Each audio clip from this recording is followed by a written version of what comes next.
Po sa Emelson, DTF operator dito sa TI-T1 Luna. Ginamit ito ng 6 na araw na may bilang na 958 meters na run this week. Ito naman po ang aking printed head area.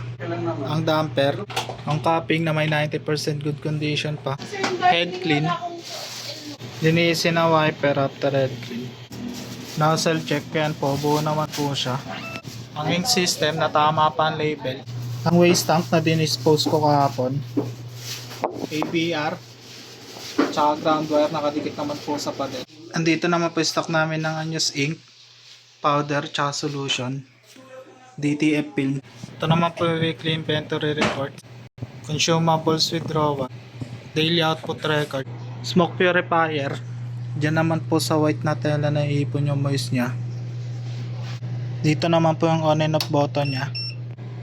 At dito naman po yung tamang level nung higop nya. Level 2, level 3, okay na po yun. Ang proper use na ito, dapat naka-insert ng ayos yung sa oven. Ang filter inventory ko na ito ay good pa for 1 month. Weekly checklist at wala namang may in-house order. Thank you po.